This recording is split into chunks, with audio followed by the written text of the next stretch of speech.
శ్రీ సచ్చిదానంద సద్గురు సాయినాథ్ మహారాజ్ కే జై. శ్రీ సచ్చిదానంద సద్గురు అలివేలు మంగమ్మ సహిత భరద్వాజ మహారాజ్ కే జై. శ్రీ సచ్చిదానంద సద్గురు నాంపల్లి బాబా మహారాజ్ కే జై. జై సాయి మాస్టర్. ఈరోజు సత్సంగంలో మనం మహాత్ముల ముద్దు బిడ్డడు ఆచార్య శ్రీ ఎక్కిరాల భరద్వాజ్ మహారాజ్ గారి చరిత్ర, రచన సి థామస్ రెడ్డి గారు. దీనిలో మనం అధ్యాయం 6 ఆచరణలో ఆచార్యులు అనేటువంటి అధ్యాయాన్ని మనం చదువుకుంటున్నాం. క్రితం సత్సంగంలో మనం ఏం చెప్పుకున్నాం అంటే, మాస్టర్ గారు అందరికీ ఎట్లా సహాయం చేసేవారు, వాళ్ళ కష్టాలు తీర్చడం కానీ, లేకపోతే వాళ్ళకి ఆర్థికంగా సహాయం చేయడం కానీ, వాళ్ళని రక్షించడం కానీ, ఆరోగ్యం బాగోపోతే వాళ్ళందరికీ కూడా మాస్టర్ గారు తగ్గించడం, ఇవన్నీ ఎన్నో మనం చదువుకున్నాం. అందరి పట్ల ఆయన అట్లా శ్రద్ధ తీసుకునేవారు అనేదాన్ని కూడా మనం చెప్పుకున్నాం.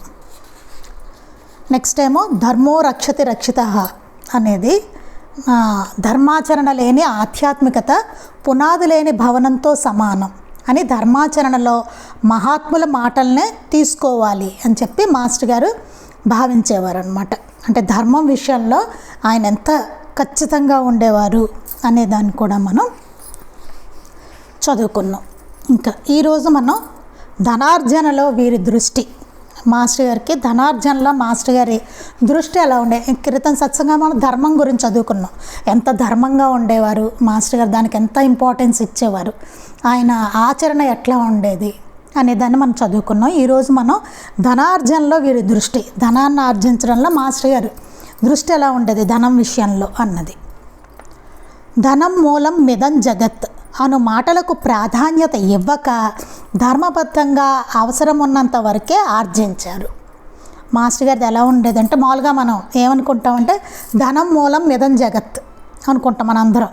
కానీ ఆ మాటలకు ఆయన ఏమీ ప్రాధాన్యత ఇవ్వకుండా ధర్మబద్ధంగా అవసరం ఉన్నంత వరకే ఆయన ఆర్జించారనమాట. అంటే ధనానికి ఆయన ఏమీ ఇంపార్టెన్స్ ఇవ్వలేదు.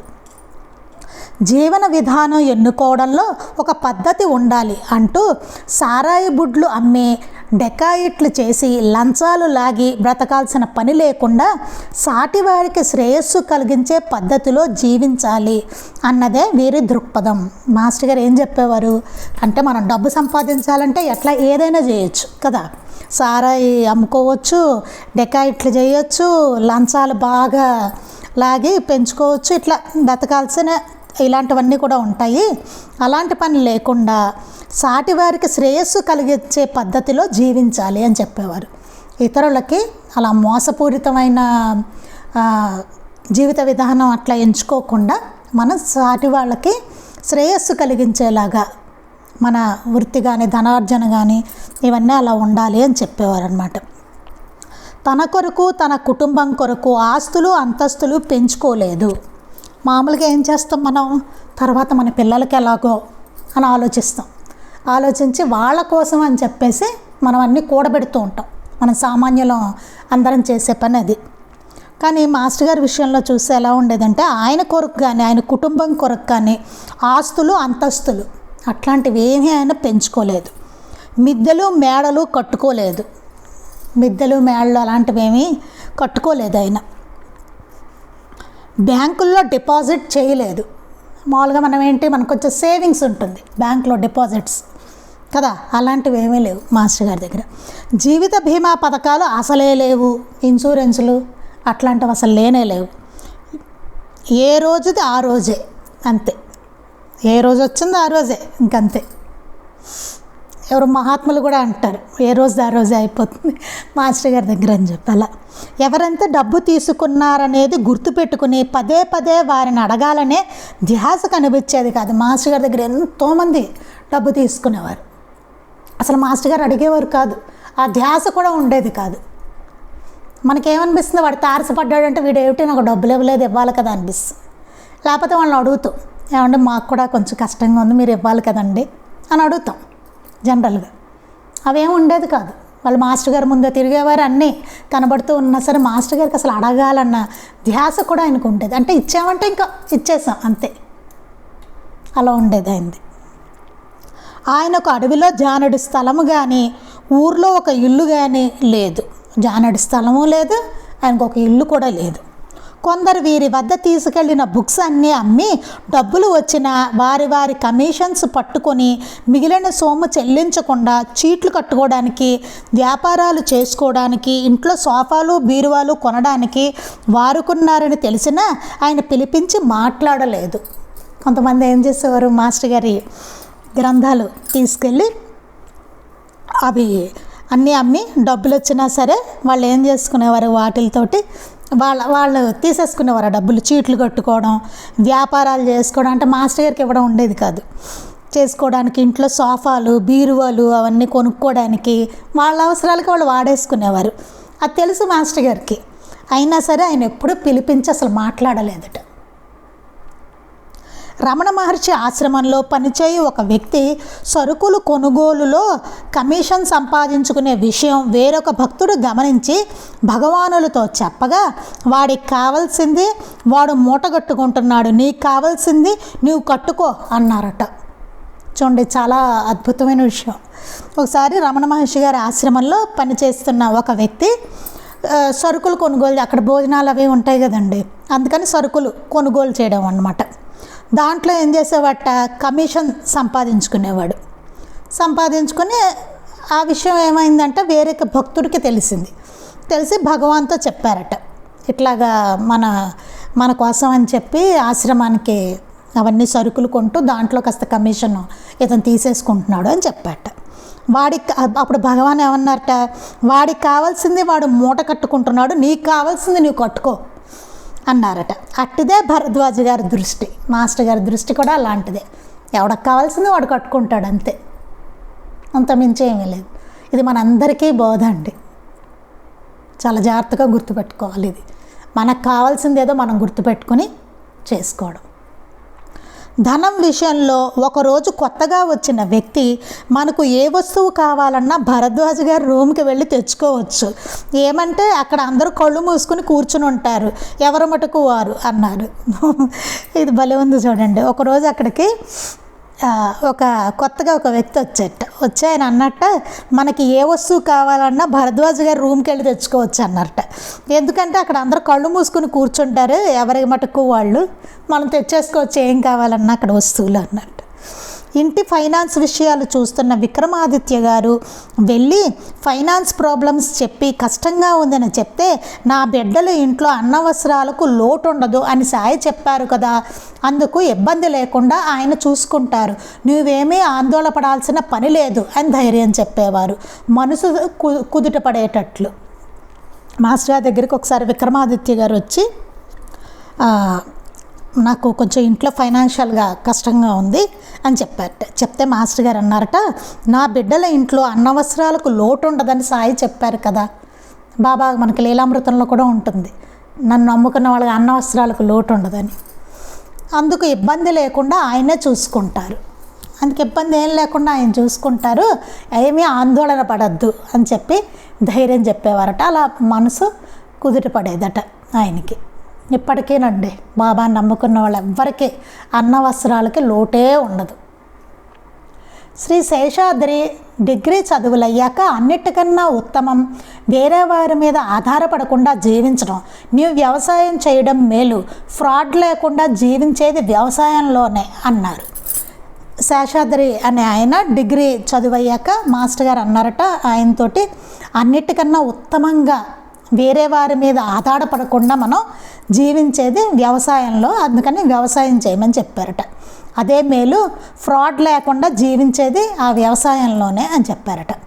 అప్పుడప్పుడు వీరు వ్యవసాయపు ఖర్చులకు మాస్టారు వద్ద డబ్బు తెచ్చుకుని తిరిగి ఇచ్చేవారు. ఈ శేషాద్రి గారు అన్న ఆయన వ్యవసాయానికి కావాల్సిన డబ్బులు ఒక్కోసారి మాస్టర్ గారి దగ్గర తీసుకుని మళ్ళీ ఇస్తూ ఉండేవారట.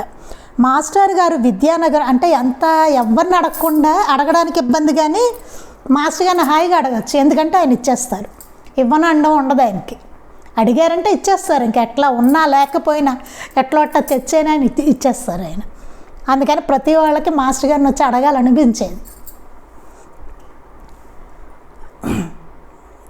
అప్పుడప్పుడు వ్యవసాయ ఖర్చులకు మాస్టర్ వద్ద డబ్బు తెచ్చుకుని తిరిగి ఇచ్చేవారు. మాస్టర్ గారు విద్యానగర్ నుండి ఒంగోలు వెళ్ళాక చాలా కాలానికి విద్యానగర్ వచ్చినప్పుడు అసటి వారంతా ఆనందంతో గోపాలురు శ్రీకృష్ణుడి చుట్టూ చేరినట్లు చేరి మేళతాళాలతో బాజా భజంత్రీలతో తీసుకుని వెళ్ళారు. మాస్టర్ గారు విద్యానగర్ నుంచి ఒంగోలు వెళ్ళాక చాలా కాలానికి విద్యానగర్ వచ్చారట. మళ్ళీ వస్తే అక్కడ వాళ్ళందరూ గోపబాలులందరూ శ్రీకృష్ణుడి చుట్టూ చేరినట్టుగా అలా చేరి వాళ్ళందరూ మేళతాళాలతోటి బాజా భజంత్రీలతోటి మాస్టర్ గారిని తీసుకెళ్లారట. ఆచార్య భరద్వాజ గారి పుట్టినరోజు పండుగకు ఒంగోలులో విలువైన బట్టల్ని ఒక వ్యక్తి సమర్పిస్తే ఆ వెనుక బీదవాడు వచ్చి నమస్కారం చేయగానే ఆ చేతుల్లో ఈ బట్టలు పెట్టేవారు. ఎవరైనా కనుక చాలా విలువైన బట్టలు ఆయన చేతిలో పెడితే మాస్టర్ గారు సమర్పించుకుంటే వెనకాల బీదవాడు వచ్చి నమస్కారం చేయగానే అవి తీసుకెళ్ళి ఇలాగా అతని చేతుల్లో పెట్టేసేవారట. ఇలా రావడం ఏమిటో అలా ఇచ్చాడు. అలాగా విజయవాడలో ఉంటున్న శ్రీ సుబ్బరాజు గారి ఇంటి శంకుస్థాపనలో దక్షిణ ఇస్తే ఇంకొకరికి ఇచ్చేశారు. ఇవన్నీ ఏంటంటే చుట్టూ ఉన్న భక్తులు చూసినవి అన్నమాట. అంటే ఈయన రచయిత కానీ మిగతా వాళ్ళు కానీ చూసిన విషయాలు, వీళ్ళు చూడనివి ఇంకెన్నో ఇంకా చాలా ఉన్నాయి అవన్నీ. ఒకసారిట శ్రీ సుబ్బరాజు గారి ఇంటి శంకుస్థాపనలో దక్షిణ ఇచ్చారట మాస్టర్ గారికి. ఇస్తే వేరొకళ్ళకి ఆయన అవసరం ఉన్న వాళ్ళకి ఇచ్చేశారట. మరొక రోజు విజయవాడ నుండి ఒక వ్యక్తి వచ్చి తన కష్టాలు చెప్పుకుని సహాయంగా కొంత పైకం కావాలని అడగగా సరిగ్గా అదే సమయంలో ఒక వ్యక్తి వచ్చి కొంత పైకం ఇచ్చి గ్రంథముద్రణకు వినియోగించండి అని ఇచ్చి వెళ్ళగా ఆ పైకం వీరి చేతిలో పెట్టారు. ఇంతట్లా ఏమైంది, ఒక వ్యక్తి ఒకరోజు వచ్చారట విజయవాడ నుంచి. వచ్చి అతని కష్టాలన్నీ చెప్పుకొని నాకు కాస్త సహాయం చేయండి, పైకం కావాలి అని అడిగారట. అదే సమయంలో ఇంకో వ్యక్తి వచ్చి కొంత అమౌంట్ ఇచ్చి ఇది మీ గ్రంథాల ముద్రణకు వినియోగించండి అని చెప్పి ఇచ్చి వెళ్ళారట. ఆ డబ్బులేమో ఆయనకి ఇచ్చేశారట. అదే అడిగారు కదా ఒక ఆయన వచ్చి ధన సహాయం, ఆయనకి ఇచ్చేశారట. యాత్రలో డబ్బులు మిగిలాయని శ్రీ జయచంద్రారెడ్డి గారు మాస్టర్ గారికి ఇవ్వబోగా అవసరం లేదు, బుక్స్ ప్రింటింగ్కు పత్రిక ఖర్చులకు ఇవ్వండి అన్నారు. యాత్రలో డబ్బులు మిగిలితే అవి ఒక ఆయన జయచంద్రారెడ్డి గారు అన్న ఆయన తీసుకొచ్చి మాస్టర్ గారికి ఇవ్వబోయారట. ఇవ్వకపోతే అవసరం లేదు, ఇది ప్రింటింగ్కిను మ్యాగజైన్ ఖర్చులకి ఇవ్వండి అన్నారట. ఆయన తీసుకోవడం అనేది లేదు. ఒకసారి వివేకవర్ధని కళాశాలలో హైదరాబాదులో పనిచేస్తున్నప్పుడు జిల్లెళ్ళమూడి వెళ్ళడానికి డబ్బు లేకపోతే పాత న్యూస్ పేపర్స్ అమ్మి ఆ డబ్బుతో వెళ్ళారు. ఒకసారి మాస్టర్ గారు లెక్చరర్గా పనిచేస్తున్నప్పుడు వివేకవర్ధని కాలేజీలో హైదరాబాద్లో జిల్లెళ్ళమూడి వెళ్ళాలి అనుకున్నారు మాస్టర్ గారు. అప్పుడు డబ్బులు లేవు. లేకపోతే ఇంట్లో ఉన్న పాత న్యూస్ పేపర్లు ఉంటాయి కదా, అవన్నీ అమ్మి ఆ డబ్బులతో వెళ్ళారట జిల్లెళ్ళమూడి. మాస్టర్ గారు కొత్తగా ఒంగోలు చేరిన రోజులవి. ఉద్యోగం లేదు, క్లిష్ట పరిస్థితుల్లో ఉన్నారు. ప్రెస్ బాధ్యతలు పూర్తిగా వారే చూసుకోవాల్సి వచ్చింది. నివసించేది పాత ఇంట్లో, ద్వారక పురిటిట్లో బిడ్డ. పైనుండి పెంకుల దుమ్ము రాలకుండా పాలిథిన్ గోనె పట్టాలు కట్టారు.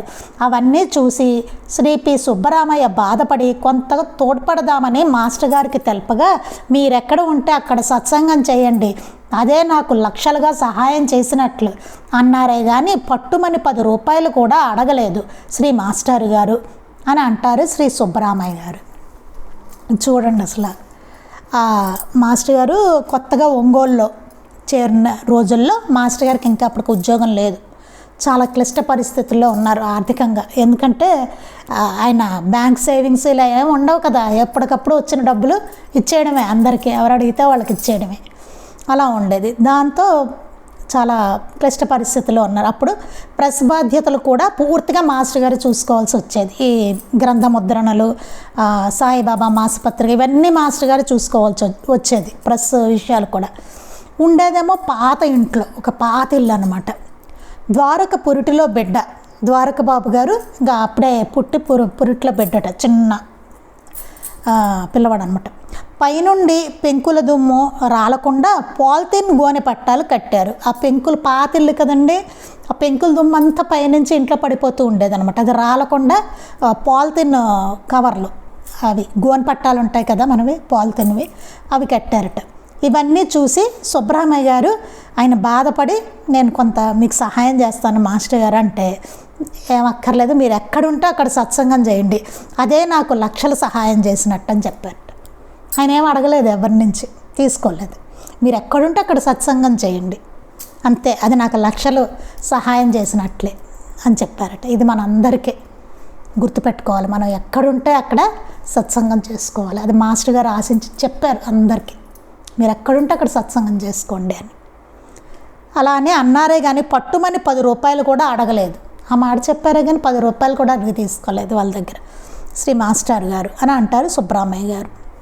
తర్వాత కులమతాల పట్ల, ఈ కులమతాల పట్ల మాస్టర్ గారి దృక్పథం ఎట్లా ఉండేది అనేది.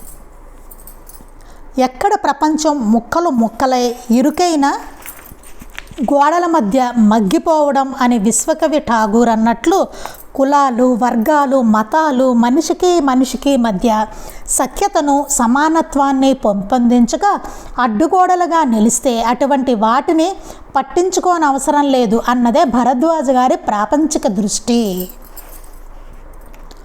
ఇది కూడా చాలా ఇప్పుడు ఉన్న నేటి సమాజానికి చాలా ఉపయోగకరమైందండి. ఎక్కడ ప్రపంచం ముక్కలు ముక్కలై ఇరుకైన గోడల మధ్య మగ్గిపోవడం అని విశ్వకవి ఠాగూర్ అన్నట్టు, రవీంద్రనాథ్ ఠాగూర్ అన్నట్టుగా ఈ కులాలు, వర్గాలు, మతాలు మనిషికి మనిషి మధ్య సఖ్యతను, సమానత్వాన్ని పెంపొందించక, నిజంగా కులాలు, మతం ఇవన్నీ ఏమవ్వాలి, సఖ్యత. ఏదైనా సరే సమాజంలో మన ఒక సిస్టమ్ పెట్టుకున్నప్పుడు ఆ సిస్టమ్ వల్ల మనకేమవ్వాలంటే సఖ్యత రావాలి, సమానత్వం పెంపొందాలి. అట్లా కాకుండా అడ్డుగోడలుగా నిలిస్తే, కొట్టుకు చచ్చేలా నిలిచాయనుకోండి, అవన్నీ అడ్డుగోడలు అయ్యాయనుకోండి మనిషికి మనిషికి మధ్య అయినప్పుడు అటువంటి వాటిని పట్టించుకోని అవసరం లేదు అన్నదే మాస్టర్ గారి ప్రాపంచిక దృష్టి. మనం ఏది పెట్టుకున్నా సరే సఖ్యత పెంపొందించేలా ఉండాలి, సమానత్వాన్ని పెంపొందించేలా ఉండాలి. అంతేగాని ఒకళ్ళనొకరు ఈర్ష్యా ద్వేషాలతో కొట్టుకోవడం ఇవన్నీ దానికోసం కాదు. ఈ మతం తీసుకుని అట్లా జరుగుతూ ఉంటే కనుక దాన్ని అసలు పట్టించుకోక్కర్లేదు. మతం పేరుతో చక్కగా సఖ్యతగా ఉన్నారనుకోండి అందరూ ఒకళ్ళకొకళ్ళు, చాలా మంచిది.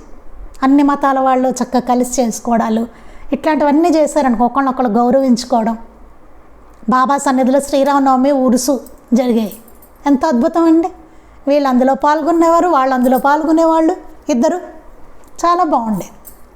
అలా ఉండగలిగితే మతం పర్వాలేదు. అలా కాకుండా ఒకళ్ళనొకళ్ళు కొట్టుకోవడాలు, ఈర్ష్యా ద్వేషాలు, నువ్వెంత అంటే నువ్వెంత, మేం గొప్ప అంటే మేం గొప్ప, ఇవన్నీ వచ్చినప్పుడు ఇంకా అడ్డుగోడలు నిలిచినప్పుడు దాన్ని అసలు పట్టించుకోక్కర్లేదు. నిజ జీవితంలో తాను బ్రాహ్మణుడనని, శ్రీ వైష్ణవుడనే ఆలోచన కలలో కూడా రానివ్వని యోగిగా ఉండేవారు. మామూలుగా మాస్టర్ గారు పుట్టింది బ్రాహ్మణ కుటుంబంలో, శ్రీ వైష్ణవ కుటుంబంలో, కానీ ఆ ఆలోచన కూడా ఆయన కల్లో కూడా రానిచ్చేవారు కాదు. అలా యోగిగా ఉండేవారు ఆయన. అయితే మాస్టర్ గారి ఇంట్లో అన్ని కులాల వాళ్ళు, అన్ని మతాల వాళ్ళు కలిసి ఎట్లా ఉన్నారండి, బాబా దగ్గర ఉన్నట్టే ఉన్నారు మాస్టర్ గారి దగ్గర కదా. వారి వద్దకు వచ్చే వేల మందిలో భిన్న కులాలు, వర్గాలు వారు ఉండడం, వారి రచనలను కుల, మత, వర్గ భేదాలు లేకుండా చదివే అసంఖ్యాక పాఠకులే అందుకు సాక్ష్యం. ఏంటండి సాక్ష్యం అంటే అదే, మాస్టర్ గారి దగ్గర భిన్న కులాలు, వర్గాల వాళ్ళు ఉండేవారు, వచ్చి ఉండేవారు అక్కడ. మాస్టర్ గారి రచనలన్నీ కుల, మత, వర్గ భేదాలు లేకుండా చదివే అసంఖ్యాకులైన పాఠకులు, ఎంతోమంది, ఏ భేదం లేదు ఎవరికి, అట్లా చదివే పాఠకులే అందుకు సాక్ష్యం.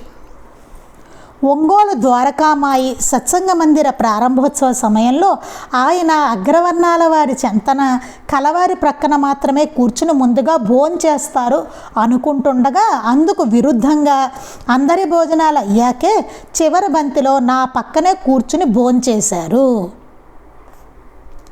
చూడండి, మనకు కూడా రకరకాల వికార భావాలు ఉంటాయి. మామూలుగా చెప్తున్నాను, పాప ఆయన వచ్చిన ఆలోచన కాదు కానీ మనకు కూడా వస్తూ ఉంటాయి ఇవన్నీ. మహాత్ముల దగ్గర ఏంటంటే ఒంగోలులో ద్వారకామాయి సత్సంగ మందిరం ప్రారంభోత్సవం జరుగుతుంటాయి. ఆ సమయంలో మాస్టర్ గారి గురించి ఈయన రచయిత థామస్ రెడ్డి గారు ఏమనుకున్నారట, అగ్రవర్ణ వాళ్ళ చెంతనే కూర్చుని బాగా డబ్బున్న వాళ్ళ పక్కనే ఈయన కూర్చుని ముందుగా భోంచేస్తారేమో అని అనుకుంటున్నారట. దానికి విరుద్ధంగా జరిగిందిట ఆయన అనుకున్న దానికి. మాస్టర్ గారు అందరి భోజనాలు అయ్యాక చివరి బంతిలో కూర్చున్నారట, అది ఈయన పక్కన కూర్చున్నారట మాస్టర్ గారు. కూర్చుని భోజనం చేశారట. అంతేకాదు అవసరమైనప్పుడు ఆయన వర్ణాంతర వివాహాలు జరిపించారు కూడా, ఇంటర్ కాస్ట్ మ్యారేజెస్ కూడా జరిపించారు మాస్టర్ గారు అవసరమైనప్పుడు. సొంత మరదలకే వర్ణాంతర వివాహం చేసినప్పుడు ఎంతో వైరుధ్యాన్ని ఎదుర్కోవాల్సి వచ్చినా వెనకాడలేదు. మాస్టర్ గారు సొంత మరదలకే ఆయన ఇంటర్ కాస్ట్ మ్యారేజ్ చేయాల్సి వచ్చింది. అప్పుడే మరి అందరూ ఊరుకోరు కదండి, వాళ్ళందరూ. అయినా సరే మాస్టర్ గారు చాలా ఎదుర్కొని వాడు వివాహం చేశారట. ప్రశ్నించడానికి వచ్చిన బ్రాహ్మణులు వాదనకు దిగినప్పుడు వారిని శాస్త్రపరంగా వాదనలో ఒప్పించి వివాహాన్ని జరిపించారు శ్రీ భరద్వాజ్ గారు. అప్పుడు వివాహంలోటండి బ్రాహ్మణులందరూ ఏంటి ఇట్లా ఇంటర్ కాస్ట్ చేయడం ఏంటి అని చెప్పి ఈ శాస్త్రానికి విరుద్ధం ఇది అదే అని బ్రాహ్మణులు వాదానికి వచ్చారట. వస్తే మాస్టర్ గారు శాస్త్రపరంగానే వాళ్ళని వాదనలో ఓడించి ఆ వివాహాన్ని మాస్టర్ గారు జరిపించారట. మా ఇంటికి మాస్టర్ గారు వచ్చినప్పుడు వారిని చూడటానికి వేరే మతస్థులు రాగా ఆమెతో మాట్లాడడానికి నేను సంకోచిస్తుండగా మాస్టర్ గారు ఆమెతో చాలా గౌరవంగా మాట్లాడి శ్రీ సాయి లీలామృతం గ్రంథం ఇచ్చారు అంటారు శ్రీ జయలక్ష్మి గారు, విజయవాడ. మా ఇంటికి మాస్టర్ గారు వచ్చినప్పుడు వీళ్ళింటికి మాస్టర్ గారు వచ్చారట. వారిని చూడడానికి వేరే మతస్థులు రాగా వేరే మతాల వాళ్ళు ఎవరో వచ్చారట మాస్టర్ గారిని చూడడానికి. ఆ వచ్చిన ఆవిడతో మాట్లాడడానికి ఈవిడ కొంచెం సంకోచిస్తున్నారట. అప్పుడు కానీ మాస్టర్ గారట ఆవిడతోటి చాలా గౌరవంగా మాట్లాడి సాయి లీలామృతం గ్రంథం ఇచ్చారట. శ్రీ మాస్టర్ గారి స్నేహితుడు శ్రీ వెంకటకృష్ణ గారు ఇలా చెప్పారు. మాస్టర్ గారి స్నేహితుట వెంకటకృష్ణ గారు, ఆయన మాస్టర్ గారి గురించి చెప్పిన విశేషాలు ఇప్పుడు చదువుకుంటున్నాం. మా బంధువుల అమ్మాయి వేరొక అబ్బాయిని పెళ్లి చేసుకుంది భరద్వాజ అంటే పక్కపక్క నవ్వి, ఏంటి మ్యారేజెస్ అన్నీ మనమే చేస్తున్నామా, అంతా బాబా దయ వల్ల జరుగుతుంది, దాని గురించి ఆలోచించడం దేనికి అన్నారు. చూడండి, ఒక మామూలుగా మనం ఎవరైనా వివాహం చేసుకుంటే వాళ్ళ గురించి మాట్లాడుకుంటూ ఉంటాం. ఒకవేళ ఇంటర్ కాస్ట్ చేసుకున్నా, లేకపోతే ఏదో పెద్దవాళ్ళకి నచ్చని వ్యక్తిని పెళ్లి చేసుకున్నా కదా, లేకపోతే ఏదో లవ్ మ్యారేజ్ చేసుకున్న వాళ్ళు మాట్లాడుకుంటూ ఉంటాం. అలాగా ఎవరో చెప్పారట, మా బంధువుల అమ్మాయి వేరొక అబ్బాయిని పెళ్లి చేసుకుంది భరద్వాజ అన్నారట. అంటే మాస్టర్ గారు పక్కపక్క నవ్వారట. నవ్వి, ఏంటి మ్యారేజెస్ అన్నీ మనమే చేస్తున్నామా, అంతా బాబా దయ వల్ల జరుగుతుంది, దాని గురించి ఆలోచించడం దేనికి అన్నారట. మనమే చేస్తున్నాం అనుకుంటున్నారు పెళ్ళి, కాదు, అదంతా బాబా దయ వల్ల జరుగుతుంది, భగవంతుడి నిర్ణయం ప్రకారం జరుగుతుంది పెళ్ళిళ్ళు. మనం మనకు అలా నడుస్తూ ఉంటుంది అంతే, మనం చూసినట్టు వాళ్ళని కాదు, మనం చేసేవి కాదు పెళ్ళిళ్ళన్నీ. అరేంజ్డ్ మ్యారేజెస్ కూడా గుర్తుపెట్టుకోవాలి. దాని గురించి ఆలోచించడం దేనికి అన్నారు. బాబాను నమ్మారు వారు, మనం నమ్మితే సరే, లేకపోతే వారికేంటి నష్టం. ఆయనను సలహా అడగడం, ఆయన అమాయకంగా చెప్పడం, అది పట్టుకుని లాగడం, అట్లా ఆయన్ని ఇబ్బందులకు గురి చేశారు, వేధించారు. ఆయనపై రాళ్ళు వేయని వారెవరండి. అసలు ఇప్పుడు సమాజంలో ఉండే కులాలు వర్గాలు అన్నీ హిపోక్రసీ కదండి, ఇవన్నీ రాజకీయాలే కదండి. అల్లాను చూసిన ముస్లింలలో, క్రీస్తును చూసిన క్రిస్టియన్లో, కృష్ణుడు చూసిన హిందువుల్లో కులమత భేదాలు ఉంటాయా చెప్పండి. రాఘవేంద్ర స్వామి గొప్ప మహాత్ముడు, స్వచ్ఛమైన సాంప్రదాయాల ఆచారం కలవాడు.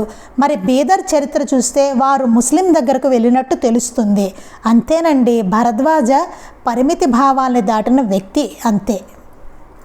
ఇక్కడ ఏం చెప్తున్నారంటే,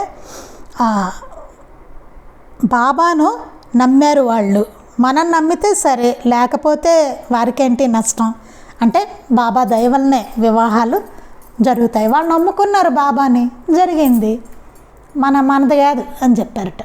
ఆయనను సలహా అడగడం, ఆయన అమాయకంగా చెప్పడం, ఆయన ఏదో ఒక సలహా అడిగేవాళ్ళు, ఆయన చాలా అమాయకంగా చెప్పడం, అది పట్టుకుని లాగడం, ఆయన చెప్పిన దాన్ని మళ్ళీ లాగడం అన్నమాట. అట్లా ఆయన ఇబ్బందులకు గురి చేశారు, వేధించారు. అలా మాస్టర్ గారిని ఇబ్బందులు పెట్టారు, వేధించిపోయి ఆయన చెప్పిన దాన్ని విని ఓకే తీసుకోవచ్చు కదా, అట్లా కూడా లేదు, దాన్ని మళ్ళీ లాగేవారు. లాగే అలా ఇబ్బందులు అనమాట. ఆయనపై రాళ్ళు వేయిన వారు ఎవరండి, అందరూ రాళ్ళు వేసారు ఆయన మీద, వేయిన వాళ్ళు ఎవరు అంటున్నారు. అసలు ఇప్పుడు సమాజంలో ఉండే కులాలు వర్గాలు అన్నీ హిపోక్రసీ కదండి, ఇవన్నీ రాజకీయాలే కదండి. అల్లాను చూసిన ముస్లింలలో, క్రీస్తును చూసిన క్రిస్టియన్లో, కృష్ణుని చూసిన హిందువుల్లో కులమత భేదాలు ఉంటాయా చెప్పండి. రాఘవేంద్ర స్వామి గొప్ప మహాత్ముడు, స్వచ్ఛమైన సాంప్రదాయాల ఆచారం కలవాడు కదండి రాఘవేంద్ర స్వామి. మరి బేదర్ చరిత్ర చూస్తే ఆయన ఒక ముస్లిం దగ్గరికి వెళ్ళినట్టుగా ఉంటుందట. మాస్టర్ గారు కూడా అంతే, పరిమిత భావాల్ని దాటిన వ్యక్తి అంటున్నారు. మానవత్వాన్ని పెంచేదే మతం. మాస్టర్ గారు భావన ఏంటంటే మానవత్వాన్ని పెంచేదే మతం అని భావించిన శ్రీ భరద్వాజ గారు నిండైన మానవత్వంతో ఉంటూ చుట్టుపక్కల వారు అలా ఉండేలా స్ఫూర్తినిచ్చారు. ఆయన నిండుగా మానవత్వంతో ఉండేవారు. ఆయన దగ్గర ఉన్న వాళ్ళకందరికీ అది స్ఫూర్తి అయ్యి వాళ్ళు కూడా అట్లా ఉండేలా చేసేవారు అనమాట. శ్రీ పి సాధక్ గారిని, ఈయన విద్యానగర్ ఓరియంటల్ కళాశాల సంస్కృత అధ్యాపకులు. ఈయన సాదిక్ గారు నమాజ్ శ్రద్ధగా చేసుకోమని, ఖురాన్ చక్కగా చదవమని చెప్పేవారు. ఆయనకు చెప్పేవారట, నమాజ్ శ్రద్ధగా చేసుకోవాలి, ఖురాన్ కూడా చక్కగా చదువుకోవాలి అని చెప్పేవారట. వారితో కలిసి కొసుమూరు మున్నగు ముస్లిం మహాత్ముల దర్గాలకు వెళ్ళేవారు. ఆయన ముస్లిం, ఆయనతో కలిసి మాస్టర్ గారు ముస్లింల దర్గాలకు వాటికి వెళ్ళేవారట.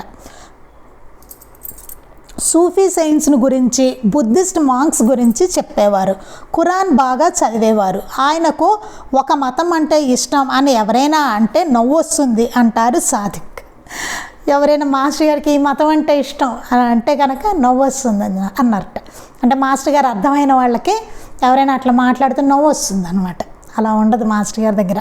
ఒకరంటే ఇష్టమనో, ఒక మతం ఇష్టమనో అట్లాంటిది ఉండదు. సాయిబాబా కూడా ఎవరైనా మతం అంటగట్టపోతే ప్రతిఘటించేవారు శ్రీ భరద్వాజ గారు. బాబా కూడా ఒక మతాన్ని ఎవరైనా అంటగడదామని చూస్తే మాస్టర్ గారు ప్రతిఘటించేవారట.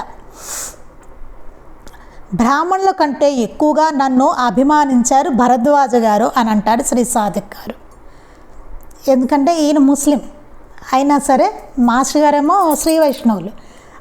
ఆయన మాస్టర్ గారు ఎట్లా ఉండేవారట, బ్రాహ్మణులు ఉన్న భక్తులు ఫ్రెండ్స్ ఉండేవారు కదా, వాళ్ళకంటే ఎక్కువగా అభిమానంగా ఈయన చూసేవారట. ఈయన ముస్లిం అయినా సరే. ఉదయగిరిలో ఉన్న బాబా మొయినుద్దీన్ చిస్తీ గారి వంశస్థులైన హజరత్ మియా చిస్తీ బాబా ఆచార్యుల వారిని ఆలింగనం చేసుకుని దస్తీలో నుండి తరతరాలుగా వారి వద్దనున్న రూపాయి బిళ్లను ఆచార్యుల వారికి బహుమానంగా ఇచ్చి తమ కృతజ్ఞతలు తెలియజేశారు అంటారు శ్రీ ఎం రామచంద్రరావు ఒంగోలు. ఉదయగిరిలో ఉన్న ఒక ఆయన ఉన్నారట, హజరత్ మియా చిస్తీ బాబా అనే ఆయన మాస్టర్ గారిని ఆలింగనం చేసుకుని వారి తరతరాలుగా ఆయన దగ్గర ఉన్న ఒక రూపాయి బిళ్ళ మాస్టర్ గారికి బహుమానంగా ఇచ్చి ఆయన కృతజ్ఞతలు తెలియజేసుకున్నారట. కొత్తపాలెంకి మాస్టర్ గారు వస్తున్నారని తెలిసి శ్రీమతి నరసమ్మ గారు స్వీట్స్ చేయగా మా ఇంటికి రాక మాస్టర్ గారు ముందు ఎవరింటికి వెడతారు అనుకుంటుండగా మాస్టర్ గారు నేరుగా కుమ్మరి వెంకట్రామయ్య గారి ఇంటికి, ఇంకొకరి ఇంటికి వెళ్ళి చివర్లో వీరింటికి వచ్చారు. కొత్తపాలెంకి మాస్టర్ గారు వస్తున్నారని తెలిసి నరసమ్మ గారు స్వీట్స్ చేశారట. బాగా చేసి మా ఇంటికి రాక మాస్టర్ గారు ముందు ఎవరింటికి వెడతారులే అని అనుకున్నారట. అంటే అన్ని రివర్స్లో జరిగేవి అనమాట, అనుకున్న దానికి వ్యతిరేకంగా. వెంటనే మాస్టర్ గారేమో వీళ్ళ ఇంటికి రాలేట, వెళ్ళక నేరుగా కుమ్మరి వెంకట్రామయ్య గారి ఇంటికి వెళ్ళారట. తర్వాత ఏమో ఇంకొకరింటికి వెళ్ళి చివర్లో వీళ్ళ ఇంటికి వచ్చారట. అప్పుడు మాస్టర్ గారికి స్వీట్స్ పెట్టగా ముందు అందరికీ పెట్టమ్మా, నేను తిన్నట్లే అన్నారు. మాస్టర్ గారి గురించి ఇప్పుడు స్వీట్స్ అన్నీ చేశారు కదా, అవన్నీ మాస్టర్ గారికి పెడుతుంటే మాస్టర్ గారు అన్నట్టు ముందు అందరికీ పెట్టమ్మా, వాళ్ళకి పెడితే నేను తిన్నట్టే, వాళ్ళు తింటే అని చెప్పారట. అలాగే రమణమ్మ అను బీదరాలు మాస్టర్ గారిని చూడటానికి వచ్చి కూర్చోవడానికి జంకుతుండగా ఇక్కడంతా సమానమే, కూర్చో అని అనడంలో శ్రీ భరద్వాజ గారి విశాల దృష్టి తెలియచున్నది. ఇంతట్లో మాస్టర్ గారిని చూడడానికి రమణమ్మ అనే ఒక బీదరాలు వచ్చారట. వచ్చి అక్కడ వాళ్ళందరినీ చూసి కూర్చోవడానికి ఆవిడ కొంచెం జంకుతున్నారట. జంకుతుంటే మాస్టర్ గారు అన్నారట, ఇక్కడంతా సమానమే, కూర్చో అని అన్నారట. దీంట్లో ఆయన విశాల దృష్టి తెలుస్తోంది అంటున్నారు. ఇవన్నీ చూస్తే చూడండి, మనం మళ్ళీ బాబా చరిత్ర చదువుతున్నట్టే ఉంది. లీలామృతంలో ఎట్లా ఉంటుందో బాబావి అదే చదువుతున్నట్లుంది కదా. అది ఇలా ఏంటంటే ఏదైనా ఒకటి ఉన్నప్పుడు మతం కానీ ఏమైనా తీసుకున్నప్పుడు సమాజంలో ఎలా ఉండాలంటే అవన్నీ సమానత్వాన్ని మనుషుల మధ్య ఐక్యతను పెంచేలా ఉండాలి. అంతేగాని అడ్డుగోడలయ్యి కొట్టుకు చచ్చేలా ఉండకూడదు. ఏదైనా తీసుకోండి, అట్లాంటి పరిస్థితి వచ్చిందంటే మాత్రం అది సరైనది కాదు. దాన్ని తీసి పక్కన పెట్టేయచ్చు, పర్వాలేదు. మతం అనే ఏదైనా సరే మనుషుల మధ్య అడ్డుగోడగా వస్తుందంటే దాన్ని తీసి పడేయచ్చు. అది ఇంపార్టెంట్ కాదు. అసలు కలుపుతోందా అందరినీ, అద్భుతం, చక్కగా దాన్ని యాక్సెప్ట్ చేయొచ్చు మనం. అది చాలా ముఖ్యమైనదన్నమాట. ఇక్కడ గుర్తుపెట్టుకోవాలి, ఏదైనా మనుషుల్లో ఐక్యతను పెంపొందించేదిగా ఉండాలి.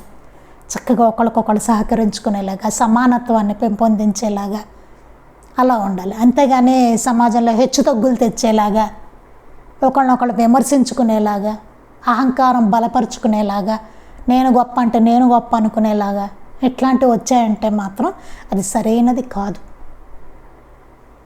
అందుకే బాబా కులమత భేదాలు అవన్నీ ఆయన పాటించలేదు, తిట్టిపోసారు. అదే మాస్టర్ గారి దగ్గర కనిపిస్తుంది మనకి. అవి అడ్డుగోడలు అవ్వకూడదు మనుషుల మధ్యలో. అది వేషభాషల గురించి ఎప్పుడు మాస్టర్ గారు ప్రత్యేకంగా చాటుకునేలాగా ఆయన వేషభాషలు అనేవి ఎప్పుడు ఉండేది కాదు. ఆయన వస్త్రధారణ కానీ, ఆయన మాటలు కానీ ప్రత్యేకంగా చాటుకోవడం అనేది అసలు ఉండేదే కాదు ఆయనకి.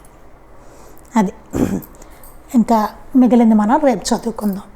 శ్రీ సచ్చిదానంద సద్గురు సాయినాథ్ మహారాజ్ కి జై. శ్రీ సచ్చిదానంద సద్గురు అలివేలు మంగమ్మ సహిత భరద్వాజ మహారాజ్ కి జై. శ్రీ సచ్చిదానంద సద్గురు నాంపల్లి బాబా మహారాజ్ కి జై. గురుదేవ దత్త అవధూత చింతన. లోకా సమస్తాః సుఖినో భవంతు. లోకా సమస్తాః సుఖినో భవంతు. లోకా సమస్తాః సుఖినో భవంతు. జై సాయి మాస్టర్.